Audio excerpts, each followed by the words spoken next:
కృష్ణా జిల్లా హంసలదేవి బీచ్ ఘటన మృతుల కుటుంబాలను ప్రభుత్వం ఆదుకుంటుందని ఎమ్మెల్యే మండలి బుద్ధా ప్రసాద్ పునరుద్ఘాటించారు.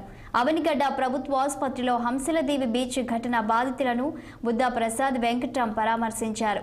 గుడివాడ నుంచి వచ్చిన ముస్లిం పర్యాటకులు తీరంలో ఉన్న సమయంలో 2 పెద్ద అలలు రావడంతో ప్రమాదం జరగడం దురదృష్టకరమని బుద్ధా ప్రసాద్ అన్నారు. మెరైన్ సిబ్బంది తక్షణమే స్పందించారని, అయినప్పటికీ ఒక మహిళ మృతి చెందడం, మరొకరు గల్లంతు కావడం బాధాకరమని తెలిపారు. బాధితులను పరామర్శించిన వారిలో టీడీపీ, జనసేన నాయకులు ఉన్నారు. అనుకోని దురదృష్టకర పరిణామం. వాళ్ళ ఆచూకీ కోసం, కొట్టుకుపోయిన తన ఆచూకీ కోసం ప్రయత్నం చేస్తుంది పోలీస్ డిపార్ట్మెంట్. అట్లాగే చనిపోయిన వాళ్ళందరికీ కూడా ప్రభుత్వం అన్ని విధాలు కూడా వాళ్ళని ఆదుకుంటుంది. ఒకసారిగా సముద్రంలో వచ్చిన పెద్ద అలలు రావడంతో జరిగిన ప్రమాదం తప్ప వేరే కాదు ఇది. ఎందుకంటే వాళ్ళు కూడా పెద్ద లోతుకి వెళ్ళలేదని చెబుతున్నారు.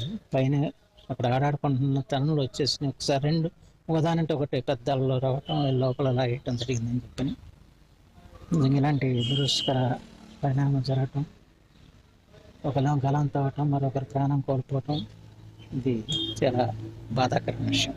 అనుకోని దురదృష్టకర పరిణామం. వాళ్ళ కోల్కతా జూనియర్ వైద్య